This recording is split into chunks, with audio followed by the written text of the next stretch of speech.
My name is Kervin. I'm with 4Y Games. I'm a board game designer, publisher, and content creator. I got my start on TikTok kind of as a joke. I didn't think I'd actually do it. It all kind of started when I had an idea for a board game, and it was during the pandemic, and I wanted to figure out a way to try to market it. Conventions really weren't an option. And so, as a joke, I put TikTok. And then when I started to actually think about it, it kind of made sense. I did a bunch of research, and even though it started off as a joke, it's kind of weird to think that when people think of board game TikTok, they kind of think of me, which is kind of cool. It's time for an adventure in the worlds of user experience and game design.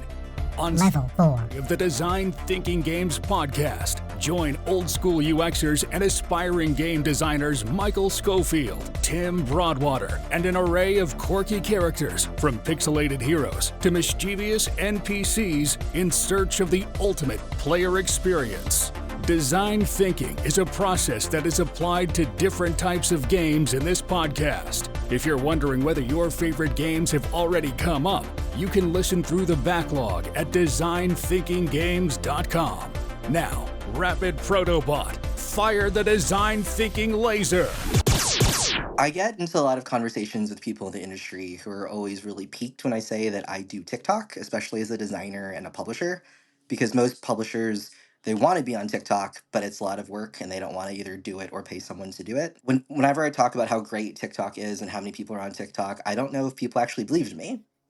And whenever publishers are like, can you give me a list of content creators who you really enjoy? I was asked that enough times to be like, I guess I'm just going to create a master list of content creators. I separated them by under 1,000, under 10K, and over 10K. And next to on the spreadsheet, I put a link to make it as user friendly as possible so they can go straight to their account, kind of figure out what their content's about, and figure out whether or not they wanted to collaborate with them. And I think one of the coolest parts about being a content creator and a publisher is getting your friends paid and getting your friends to get games they normally wouldn't get for their channels. Why make a game during the pandemic? I wasn't inspired to make a game. I wanted to buy the game. I woke up in the middle of the night wanting to buy a mansplaining game.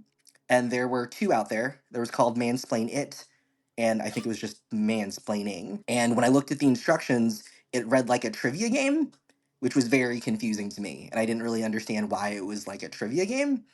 I asked some of my friends why it was like that, and the response was, Kervin, you're not the target audience for that. And so I was like, that's weird. Well, what would my game look like? I was eventually asked that question, and I ended up designing the game at an HEB, just laughing for 2 hours in the produce section. I was on the phone, typing and talking to one of my friends, and then I was just like, okay, that's kind of cool. And then I went into the office for training, and my coworkers asked what I was up to. And I mentioned this game, and they said they wanted to play it. So I made my first prototype. And then they decided to play it, and they said it's wonderful. And then they were like, when can we buy it? And I said, I don't know. No idea. And so I did all this research. I listened to a bunch of podcasts, watched a bunch of YouTube videos, read a bunch of blogs. And after about 2 months of research, I decided it was something that I think I could do. So I said, why not? And then that's when I put TikTok on that list, and it's kind of all been downhill from there. I have a lot of girlfriends who complain, who are like lawyers, doctors, engineers, and they get mansplained all the time. And I heard all of their rants. And the one thing I remember that they all had in common was that they would say a phrase that they knew would be a mansplaining phrase. At least my mother knew, you look like you don't know, why don't you know, et cetera, et cetera. And so when I wanted a mansplaining game, that's kind of what I wanted. I really wanted a taboo style, improv style party game. When I was designing the game in the grocery store, I made a list of 200 because I have a really good memory when it comes to people and stories. And a lot of the phrases that are in the game, I wrote that day in the grocery store, and the game was kind of there. And because it's a party game, the main mechanics are already there. There are things we had to figure out, but a lot of the who, what, why, when, where, I had a general idea of what I wanted it to be, and I saw it and I went for it. Thirst is a 2 to 4 player vampire versus vampire game of Dominion, in which players become powerful, monstrous, and bloodthirsty vampires. Rise from the graveyard hungry to find that you are not the only creature of darkness in town. Fight other vampires for dominion over neighborhoods and for influence. Hunt, but hunt wisely. The first vampire to accrue an influence score of 10 wins and can finally slake their thirst. Thirst is on Kickstarter. Sign up to get notified of its launch at thirstboardgame.com. Find Thirst and other things we're working on at designthinkinggames.com. I'm a theater gay. Did it in high school, did it in college. My degree's in film. Before board games, I was really into paper crafting. I remember being like, if anyone's a paper crafter, they know there's not a lot of boy stuff. And if it is, it's licensed and incredibly expensive. So I decided, I guess I'm gonna try to find some boxes. Couldn't find any boxes, so I decided to like make my own boxes. Got cardstock, the paper. I've always been the type of person where if I think I can do it, I'm gonna do it. And nothing really can change my mind until I see it all the way through. And I remember when I joined TikTok, I was like 100 followers. That's all I could ever want and dream of. Life would be golden. And then within a month, I hit 100. Within 4 months, I hit 1,000. And that was when board game TikTok was very, very small. There was maybe like like 10 or 15 content creators total.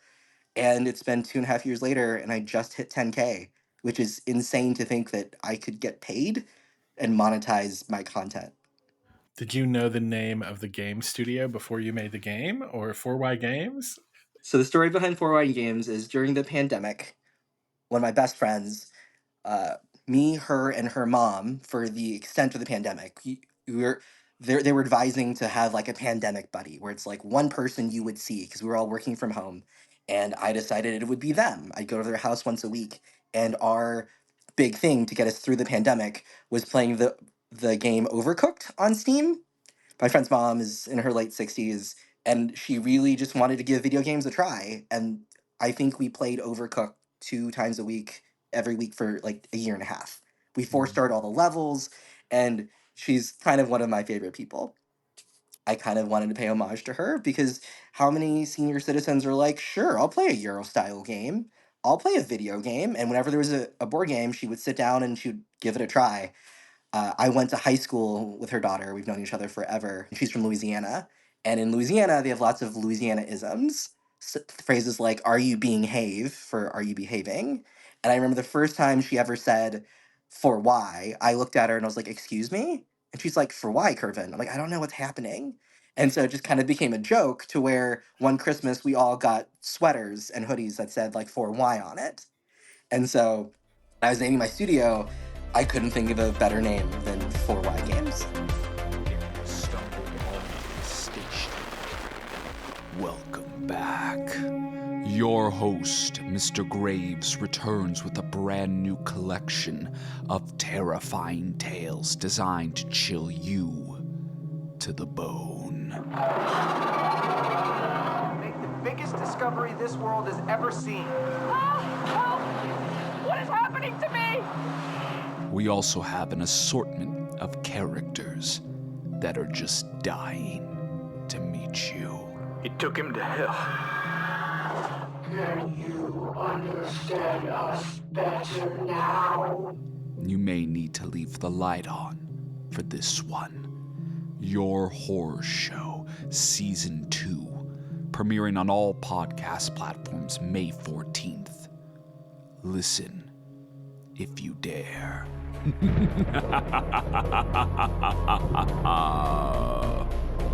My first game is called Allow Me to Mansplain. It's a mansplaining party game.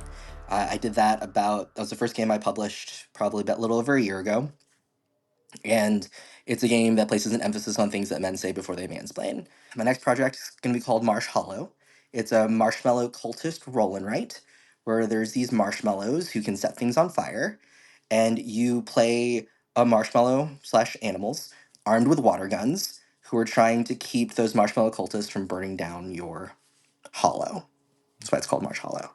And I've been playtesting it for about a year, on and off for a year. We're working on the art. It's a game I love. It's a game that I tease a lot on my friends only videos on TikTok. I put the art at the end. The art is something I'm super proud of. The game's something I'm super proud of. And I can't wait for it to launch. I'm hoping for either Q4 this year or Q1 next year.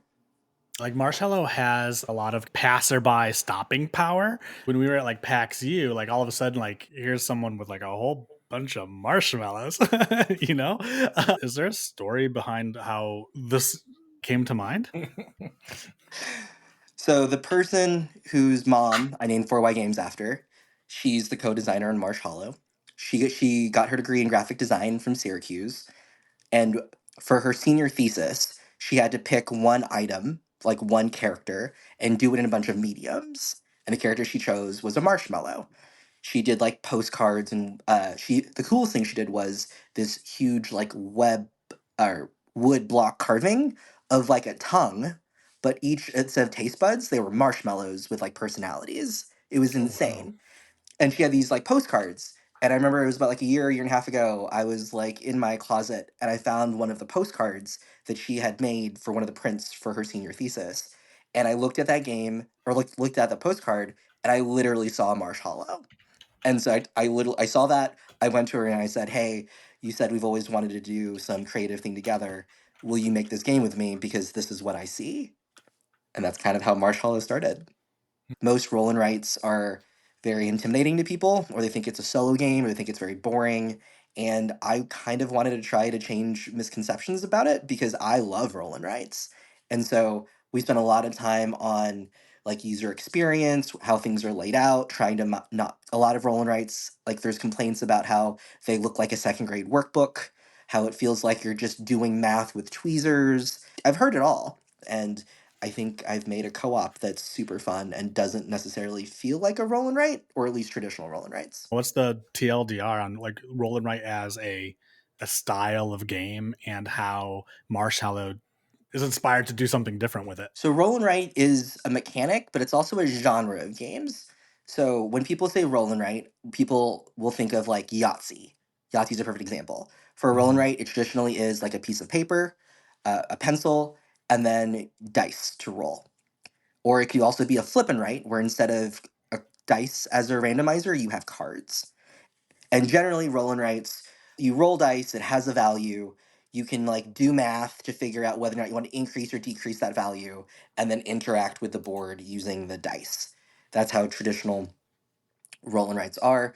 A lot of my favorite roll and writes, they are very illustrative heavy to the point where it's not as clean as it could be. Like they went for an artistic choice instead of like a more minimalist choice or a choice that like it was not made for a like intro like a gateway gamer for roll and writes. Mhm. The biggest complaints are it feels like a solo game. It looks like it feels like a second grade workbook. It doesn't immerse you into an experience. Themes aren't really a thing unless they're like dungeon crawlers. And so generally speaking, the type of roll and writes there are, I call them the polyomnal roll and writes or like the Tetris piece roll and writes, where you're given Tetris pieces and you're given a limited amount of space, and your goal is to place them as efficiently as possible using different conditions and winning conditions. Or more like an exploration roll and write, where, or sorry, there's like a combo tastic roll and write or a cascading bonus roll and write, where it's like very engine building, very like if you cross this out, it gives you this, which gives you this, which gives you this, which Yeah. is like I would say that's more of like a traditional roll and write. And then there's like the dungeon crawler ones where obviously like there's square space, you're trying to navigate a dungeon, trying to collect items, kill monsters. Those are the generally speaking, of course, those are like the three genres of roll and writes that I think of. I've shared very minimally over the last like year and a half about the game, ranging from like the art and main mechanics. And it's not that I'm afraid to share them, but I was more afraid of someone seeing the art of the game, falling in love with it, and then what if that changes because we changed the art style like two or three times? And then people are like, oh, well, that's not as good as the first or second rendition. And also, I have friends who are artists who on TikTok, they like would post their art and it got stolen and then got reproduced. And like it is one of those things where it's a very real thing. And when people say like it couldn't happen, it happens on TikTok all the time. And so that's one of the reasons why I haven't really shared about the art. And as far as the mechanics go, same thing for mechanics. I didn't realize the game was a dungeon crawler, which is hilarious because it absolutely is a dungeon crawler. Because the game started off as a defend the tower style roll and write. I wanted there to be like marshmallows guarding a fire, people come from different directions. But then I realized there was just too many mechanics for the genre of game. And the whole point was to get people who normally don't like roll and writes to try a roll and write. So instead of defend the tower, it kind of transformed into an attack the tower style game. Mhm. And in the process turned into a dungeon crawler, which I realized like a week ago.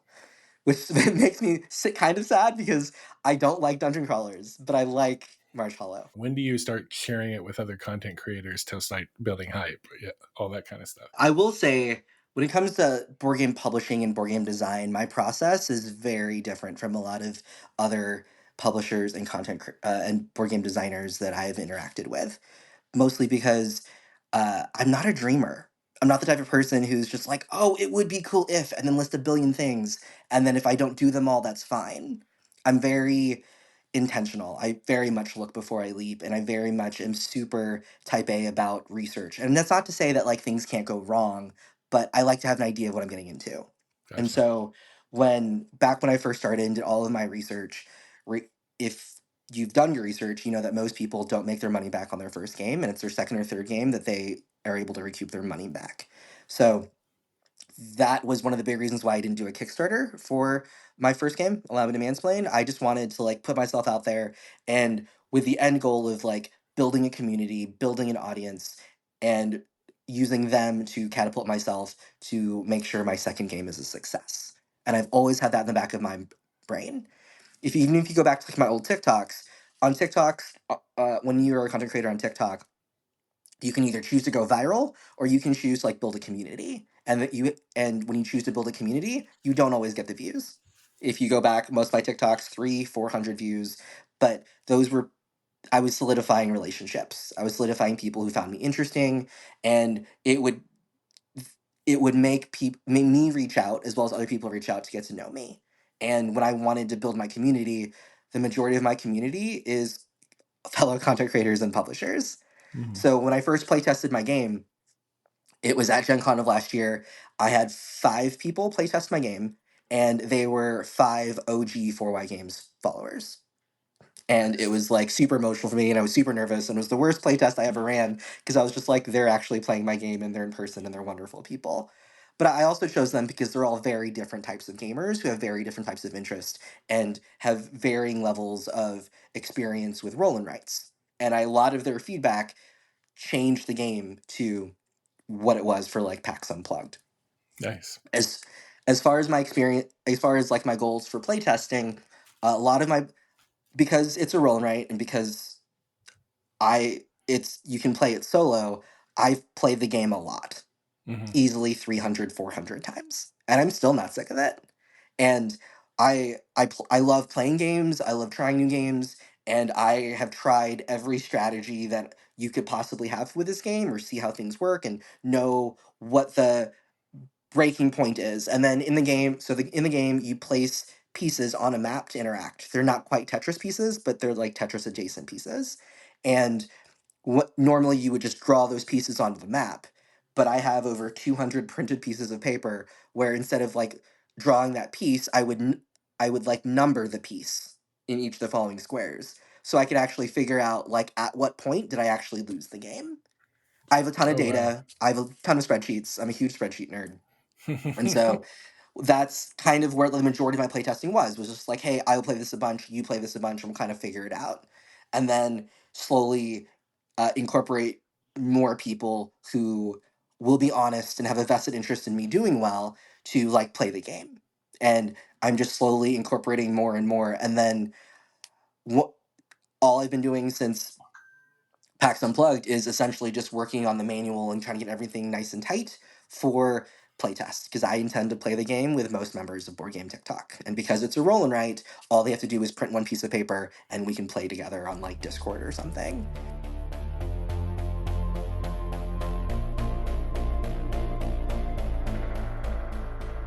If people want to learn more about you or learn more about Four Wide Games or get connected or find anything out about Marsh Hallow, should they go? How do they connect to you? Normally I tell people if they want to learn more about me just to follow my TikTok, which is just 4Y Games Flan. I do have a Discord server. I don't use it as much as I should. I've been kind of just DMing people instead of just like focusing Mhm. on building a community there. I'm not like a traditional publisher where most people have like a listserv.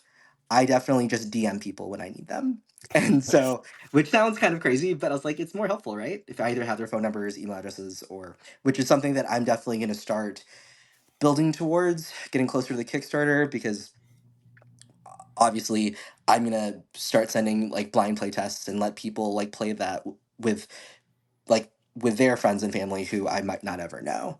I'm Mhm. going to be at Gen Con this year. I'm going to be at PAX Unplugged. I will be running playtests.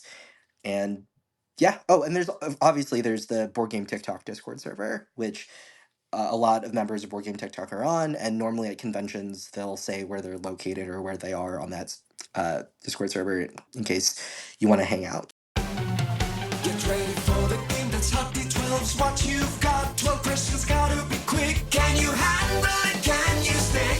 D12, D12. Roll the dice, answer well. D12, D12. Will you triumph or fail? Rapid fire, no time to rest. Put your knowledge to the test. From gaming to UX, it's all a fair game. Answer right and you'll earn your fame. D12, D12. Roll the dice, answer well. D12, D12. Will you triumph or fail? With 12 questions and a whole lot of fun. D12's the game that's number one.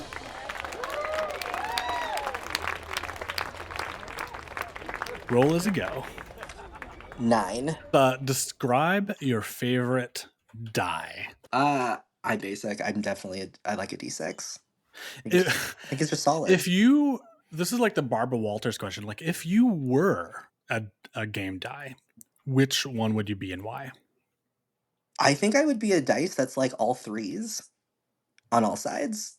Because one of those things like it seems really weird, but if you can make it work, like I think it'd be awesome. And that's very much how my brain works, where it's just like, that's an idea, but I think it works, and I'm just gonna go for it. 11.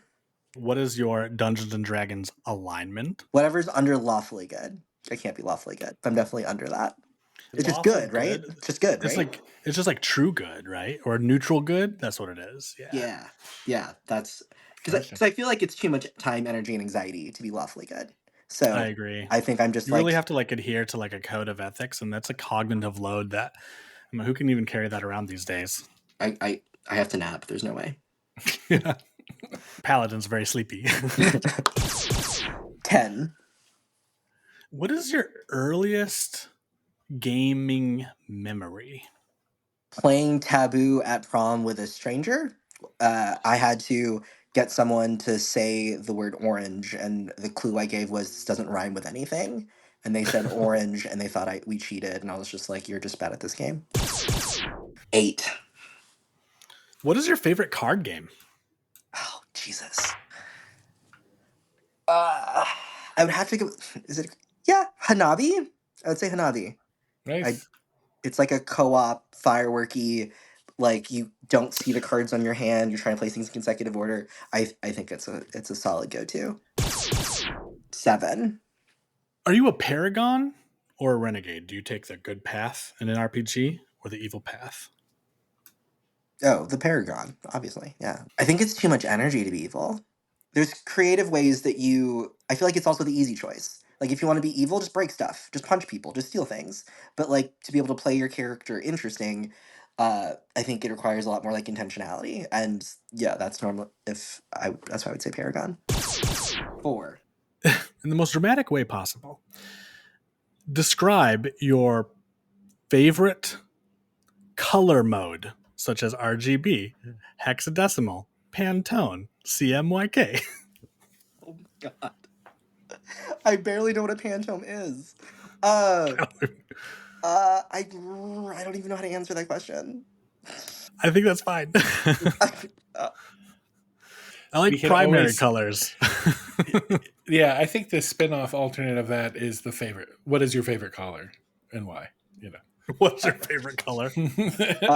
It's green, but I always lie and say orange because I feel sorry for it. Okay. Do you think like Do you think like if all the colors were like anthropomorphic and like we're at a party, like orange is on their own? Kind of like if UT's color wasn't orange, I don't know what else would be orange. I just don't feel like orange is like a wallflower though. So like if orange is like a pop of energy, like right in the middle. But when I think of orange, I think of like the burnt orange. Like that's what I think of when I think. And so it's just more of just like they're just like a downer. I don't think it's a very lively color. Yeah. Tim, are you wearing orange right now? Like, I'm wearing red. It's fair. Orange, It's fair. I agree to some degree because I think orange only matters when it's next to another color. People notice it pops against blue, or people notice it Green. pops against warm colors or cool colors. Yeah, exactly. So, wow, we're getting deep, guys. 2. When you're playing a game, especially if it has like heavy story elements, do you prefer theater of the mind or like maps and miniatures? I think with maps and miniatures, like it's helpful for like context, but I think it's limiting in some ways. Like at least for like how my brain works, it's just like if Yeah. you see like these are where you can go and this is how you can move, but like I feel like what if that's not like how I would want to move, or that's how like I think people arbitrarily do put things in games sometimes that make me feel like, oh, I can't do that because they arbitrarily did that, and it would be really interesting, and I might be able to win if I could do blah blah blah blah blah blah. What game should everybody play at least once? At least once. My first thought is Splendor, only because I didn't think I liked oh gosh, what is that genre of game called? Uh Engine building games. Yeah. And that's the first engine building game where I'm like, oh, that's actually decent, and Mhm. and has enough player interaction, and you can quasi tell what people are doing but not doing. I feel like it's just a solid, great game that most people would enjoy. Compared against like other engine building games that you like don't like what does Splendor do right? Relatively controversial statement. I'm not the biggest fan of Wingspan because I feel like in order to love Wingspan, you have to know what all the possible options are to thoroughly enjoy the game and better prepare. Like you need to study or have played the game enough to do well at Wingspan. And I feel like with like Splendor, all the resources that are available you can physically see. Like you don't have to play the game ahead of time to like Yeah. figure out like what combo may or may not work or how to build your engine. Like you could play Wingspan and be like, oh, obviously this engine might be in the game, but then like you might not ever get to the attempt to build it. And I feel like Splendor is concise enough to where you can easily see and imagine the engine well. When you attack, do you use your strength, your dexterity, or like another attribute? Oh, I would probably do dexterity for sure. I think a lot of it has to do with the fact that, like I'm a 5'2" dude, and I always think that like I I've always said like I've never really gotten into a fight, but if I got like one solid punch, I'd be good. So it's just like figuring out weird ways to do stuff, and when I do play D&D, it's always just like that was an option for you. I'm like always, of course, that's an option for me. What is your genre? Alternate history, horror, noir. What is your genre? Romantic comedies, 1000%. What's your favorite? My favorite one, the most recent favorite one, it's called There's a lot of Duff. caveats here. Yeah, it's kind of. So my boyfriend bought the movie because it was $1 as a joke, not thinking I would actually like it. So it's called Duff, and it stands for like dumb, ugly, fat friend, and talks about how like every group has one, and if there isn't one, it's you. And Oh it's my just like, God. and it's just like it's so funny and random, and it's just like all the feels, and like it's awesomely bad, and I love it. Amazing. It's called Duff. I'll have to check it out. Weren't you also joking with Danny and Joel that they could make X Seekers of Fortune a romantic comedy expansion? Or? No, I was not joking. So hold on. Let me talk about that really quick. So, Danny and Joel, they're part of Megamoth Studios, and they have a game coming out called X Seekers of Fortune, and it's like this adventure Indiana Jones themed game. And they were talking about like expansions for their game, and they think of expansions, they think of them as genre of movies.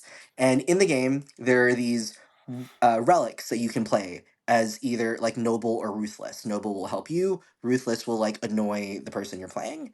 Mhm. And I like half jokingly said if you ever do romantic comedies, you're gonna have to do like an enemies to lovers trope where you're gonna have to like for the first half of the game, you're gonna have to play it on ruthless, and the last half of the game you have to play it on noble. And they were like, I don't know how balance wise that would work. I was like, I would make it work. I promise I'd make it work. That's amazing, though. I think it's a good idea. Michael, your ender question. Here we go. Question 12 of D12. Yeah. Do you want to roll the die just for like one last time? Doesn't matter what number it is, because I'm going to pick a specific question. 3. All right, you rolled a 1. I rolled a 1. No. Like things are getting tense here, like around the table. The camera finally pans to you, and you roll your last death save. You are dying. What are your final words? I ain't no hater.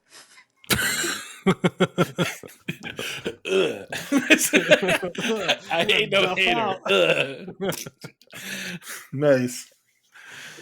Awesome. Well, thank you for playing D12, the best game on board game podcast talk.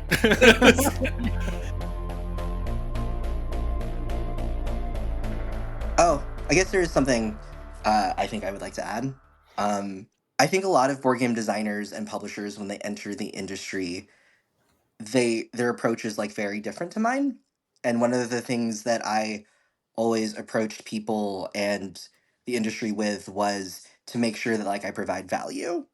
When you're building connections and you're networking, you have to be able to give them something to like return in a conversation. That way you're not always just taking. And I feel like that's part of like why I've had this community approach to like how my games work and how my TikTok works. And because TikTok was the one thing I can provide value on that not a lot of people, especially publishers, were able to do, it got me in a lot of like my foot in the door with a lot of conversations with publishers that I normally would never have.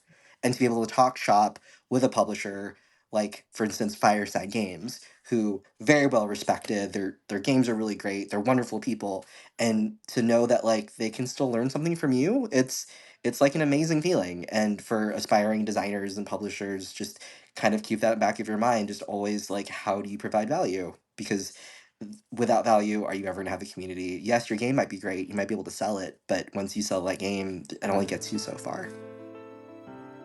This season, we really promise Design Thinking Games is going to be more active on various social media. We understand as aged Gen Xers / millennials, elder millennials, that like, yo, Wait. I'm firmly rooted in Zennial. I am a Zennial, so I am right between Gen X and Millennial. Okay, as a Zennial and a Millennial elder, we are we acknowledge that. Look, like our social media game for the last 2 seasons hasn't been on point, but this season you're missing out if you're not following Design Thinking Games on the 3 T's: TikTok, Twitch, and Twitter. Probably in that order, as Twitter is a dumpster fire. Well, on TikTok, you can actually see Ben shooting some like excellent, like just like footage of some like of the really cool and interesting games we're playing. As you know, we look at games clinically and deconstruct them to the point of no longer being enjoyable, but that makes for some really good footage. The other thing you'll find there are like this kind of like network of amazing indie designers who we are interviewing, some of whom, or we're interviewing on this show for the season, and we're all going to be engaging there. We'd love for it. If you are into user experience, if you're into the player experience, if you're into the craft of game design, or if you're into us, Design Thinking Games.